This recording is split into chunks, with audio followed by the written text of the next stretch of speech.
Այսօր խոսելու եմ լույսի մասին։ Դա համար կուզեմ կարդանք Հովհաննես ավետարանի 8-րդ գլխի 13-րդ համարը։ Արդ Հիսուսը նորեն խոսեցավ անոնց ու ասավ. Ես եմ աշխարհի լույսը, ան որ իմ ետևից կուգա, խավարի մեջ պիտի չքայլե, հապա կենաց լույսը պիտի ունենա։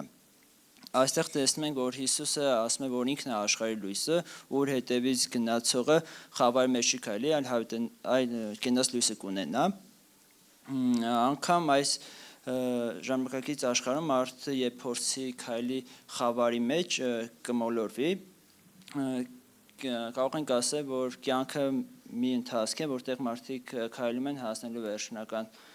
նպատակին, ու եթե մարդը քայլի լույսով, ընթանա լույսի մեջ, նոր կհասնի վերջնական արդյունքին հասնելու համար մեզ պետք է լույս, ու Աստվածաշունչը ասում է, որ այս աշխարհի լույսը հենց Հիսուսն է, ու ով նրա հետևից գնա, խավարի մեջ չի քայլի, այլ կենաց լույսը կունենա։ Մատթեոս 5-րդ գլխի 14-րդ համարում գրված է. Դուք եք աշխարհի լույսը։ Առաջին մասը կարդացի. Մենք այս աշխարհի լույսը չենք, մենք դարձանք այս աշխարհի լույսը այն ժամանակ, երբ ընդունեցինք Հիսուսին որպես մեր կյանքի Տեր ու Փրկիչ, երբ գնացինք նրա ետևից, այսինքն մենք պետք է անենք այն ինչ Հիսուսը արեց, պետք է լույս տանք մեր շրջապատին։ Նույն գլխի 16-րդ համարում այսպես է ասում. այնպես թող լուսավորե ձեր լույսը մարդկանց առջև, որ տեսնեն ձեր բարի գործերը, ու փառավորեն ձեր Հայրը, որ երկինքն է։ Հասկանում ենք, որ մեր գործերը վկայում են մեր լույսի մեջ լինելու կամ չլինելու մասին։ Հովհաննես ավետարանիչը sense մի բան է ասում. վասնզի ամեն ով որ չար կգործի, անիկա լույսը կատե, լույսի քով չկա, որպեսզի իր գործերը չհանդիմանվին, բայց ով որ ճշմարտությունը կգործե, լույսի քով կգա, որպեսզի իր գործերը հայտնի լան, թե Աստծով գործեցա։ Ու Հովհաննես 1:9-ում գրված է, որ ճշմարիտ լույսը ան է, որ աշխարհ եկող բոլոր մարդիկ լուսավորե։ Հասկանում ենք, որ կա ճշմարիտ լույս, իսկ ինչով է դա տարբերվում, ինչով է հասկացվում ճշմարիտը արդյոք թե ոչ, նրա տված արդյունքով, լուսավորելով։ Մի հատ բարձ օրինակ բերեմ, երբ մենք խանութից գնենք լամպ եւ այն միացնենք ու լույս չտա, չլուսավորի, կասենք, որ նա խոտան է, չի աշխատում, ու ինչքան էլ ինքը սիրուն արտաքին ունենա, լավ փաթեթավորում ունենա, մենք նրան չենք կարող օգտագործել։ Ճշմարիտ լույսը ան է, որ աշխարհ եկող բոլոր մարդիկ կլուսավորե։ Հովհաննես 12:35-ից 36 համարները կարդանք։ Եվ Հիսուսը անոնց ասավ. Քիչ մատենալ լույսը ձեզի հետ է, քանի որ լույս ունի, քայլեցեք, որ չլա, թե մութը ձեր վրա հասնի, վասնզի խավարի մեջ քայլողը չգիտի, թե ուր կերտա։ Քանի որ լույս ունի, հավատացեք այն լույսին, որպեսզի լույսով որդիները լաք։ Հիսուսն այս բաները զրուցեց ու գնաց պահվեցավ անոնց մե։ Հիսուսը երբ համբարձվեց երկինք, գնաց երկինք, ուղարկեց Սուրբ Հոգուն, որ մեր հետ լինի, ինչի ուղարկեց, որ մենք լույս ունենանք ու չմոլորվենք։ Հիսուս Քրիստոսի աշխարհ գալու հիմնական նպատակներից մեկը այն էր, որ խավարի մեջ եղած ժողովուրդը լույս ունենա, լույս տեսնի։ Մենք ունենք Սուրբ Հոգին, որը եկել է մեզ առաջնորդի, մեր ճանապարհը լուսավորի, որպեսզի մենք հասնենք մեր վերջնակետին։ Հենց Հովհաննես ավետարան 12:46-ում գրված է. Ես լույս եկա աշխարհ, որպեսզի ամեն ով որ ինձ հավատա, խավարի մեջ չմնա։ Ու Պողոս առաքյալը Եփեսացիների թղթում այսպիսի բան է ասում. Քանզի թեև ատենը դուք խավար եք, բայց հիմա լույս եք, Տիրոջմով լույսով որդիների պես քայլեցեք։ Այսինքն մենք լույս ենք ու պետք է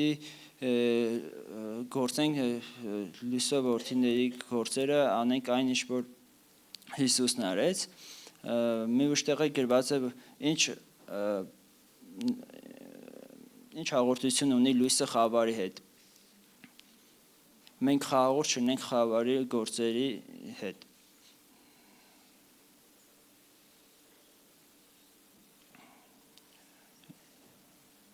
Հովանու ավետարանի առաջին գլխի 7-րդ համարում գրված է. ապա եթե լույսի մեջ քայլենք, ինչպես անիկա լույսի մեջ է, իրարու հետ հաղորդություն կունենանք, ու անոր որդու Հիսուս Քրիստոսի արյունը մեզ ամեն մեղքեն կսրբե։ Գիտությունից կարող ենք ասել, որ մարմինները, առարկաները չունեն իրենց սեփական լույսը, այլ նրանք անդրադառնում են նրանց վրա ընկած լույսը, ու ինչքան սպիտակը, ինչքան բաց գույնը նա ավելի շատ է անդրադառնում, մուգ գույները կլանում են, չեն անդրադառնում։ Այսպես է եթե մենք մեր կյանքերը ավելի ձգտենք սրբելուն, ավելի քիչ մեղ գործենք, ավելի շատ կարող կլինենք Աստծո լույսը անդրադառնալու, մեր շրջապատող մարդկանց լուսավորելու, բայց եթե մենք ունենանք մեղքեր, խավար լինենք, սև լինենք, մենք չենք կարող այդ լույսը անդրադառնել։ Ու առաջին Հովհաննես 2:9 գրված է. Ան որ կսե թե լույսի մեջ է, որ եղբայրը կատե, անիկա տակավին խավարի մեջ է։ Ան որ եղբայրը կսիրե, լույսի մեջ կբնակվի, ու իր մեջ գայթակղություն չկա։ Այստեղ տեսնում ենք, որ մեր գործերը վկայում են մեր լույսի մեջ լինելու կամ չլինելու մասին։ Այնինքս ամեն փոքր թեկուզ թվացող բանը կարող է մեզի խամրացնել, որպեսզի մենք լույս չտանք։ Կարդանք Գործ առաքելոց 13-րդ գլխի 47 համարը. Վասնզի Տերը այսպես պատվիրած է մեզի, քեզ հեթանոսներին լույս դրի, որպեսզի դու փրկության պատճառ լաս միջև երկրի ծայրերը։ Կուզեմ խոսել լույս լինելու մի հետևանքի մասին, հեթանոսների փրկության համար, նրանց փրկության համար, որոնք չեն ճանաչում Աստծուն եւ փրկված չեն։ Լույս լինենք այս աշխարհի մեջ, որ ավետարանի բարի լուրը տարածենք, քանի որ ունենք Տիրոջից պատվերը։ Նաև գիտենք, որ լույսը ունի պայծառության տարբեր աստիճան, այսինքն լույս կա, որ լուսավորում է մեծ տարածություններ, կա փոքր տարածություններ, որ օրինակ բերեմ, բոլորս գիտենք Փարոսի մասին, Փարոսը ինքը ծովի մոտ մեծ աշտանակ է, որի մեջ լույս է վառվում ու նավերը կարողանում են ճիշտ ուղով երթևեկել, իսկ մոմի լույսը այն կարող է լուսավորել փոքր սենյակ կամ ինչ-որ փոքր տարածություն, ու այդ պայծառությունը, այդ լույսի մեծությունը ինչով է պայմանավորված, դա պայմանավորված է Սուրբ Հոգու հետ մտերմությունից, Սուրբ Հոգու հետ հաղորդի 4:3-5 համարները, ու Եղիսեն անոր ըսավ, գնա դուրսենք ու բոլոր դրացիներդ քեզի պարապ ամաններ ուզե, ու քիչ մի ուզե, եւ տունդ մտի ու վրայդ ու քո որդիներդ վրային դուրը գոցե եւ քո յուղը բոլոր ամանների մեջ պարպե ու լեցվածը վերցու եւ անիկա անոր քովեն գնաց ու վրային ու որդիների վրային դուրը գոցեց անոնց անոր կմոտեցնեին ու անիկա կլեցներ։ Ու պատմությունից գիտենք, որ այդպես է եղավ, բոլոր ամանները յուղով լեցրեցին, կուզեմ մի բանի վրա ուշադրություն դարձնենք, որ մարգարեն ասում էր դատարկ ամաններ, մաքուր անոթները վերցրու, որ Աստված դրանք յուղով օծի, ու երբ նայում ենք մեզ որպես անոթ, որ Աստված մեզ յուղով լեցնի, որ մենք լույս տանք, մենք պետք է լինենք մաքուր, մեր մեջ չպետք է լինի մեղքեր, սխալ բաներ, որտեղ հավատարիմ է խոստացողը, որ մեզ յուղով կլցնի։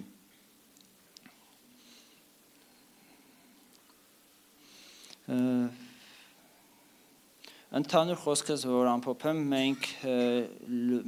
մենք այս աշխարհի լույսն ենք ու մենք պատվեր ունենք Աստծուց, որ մեր շրջապատող մարդկանց համար լույս լինենք, որ մեր շրջապատող մարդիկ լուսավորվեն, փրկվեն, Աստծուն դառնան ու մեր լույսը իր պայծառությունը կախված է նրանից, թե մենք Աստծո հետ ինչ հարաբերություններ ունենք, ինչքան ենք հաղորդ Աստծուն։ Ու եթե մենք լույս ենք, գործենք այնպես ինչպես լույսով որդիները, ու մեր գործերը շտկենք, նայենք, վերանայենք այն ամեն ինչ մենք գործում ենք։ Այս է պատրաստել այսօրվա համար, կանգնենք աղոթքի։ Հայր Աստված, շնորհակալ ենք ամեն բանի համար։ Քեզ փառք ենք տալիս Տեր ամեն բանի համար Տեր։ Շնորհակալ ենք Տեր, որ դու երկար աշխարհ, որ դու լույս ես ու լուսավորեցի մեր ճանապարհները Տեր, որ մենք ճանաչենք քեզ ու փրկվենք Տեր ջան։ Քեզ փառք, պատիվ մեծություն Տեր ջան։ Շնորհակալ ենք ամեն բաների համար Տեր։ Խնդրում եմ Տեր, որ օգնես մեզ Տեր ջան, որ լինենք լույս այս աշխարհում Տեր ջան, որ կարողանանք լուսավորել Տեր ջան, որ մարդիկ քեզ գան ու փրկվեն Տեր ջան։ Խնդրում եմ Տեր, որ քո պաշտպանությունը, քո զորությունը լինի, որ մեզ հաղթող դարձնես Տեր ջան, որ մեզ մեր յուղը երբեք չպակասի Տեր ջան, ու մենք հավատարիմ լինենք Տեր ջան, այն հաղորդակցության մեջ Տեր ջան, քո Սուրբ Հոգու հետ Տեր ջան, որ մեր յուղը լցվի Տեր ջան, որ մենք մաքուր անոթներ լինենք Տեր ջան, որ մեր մեջ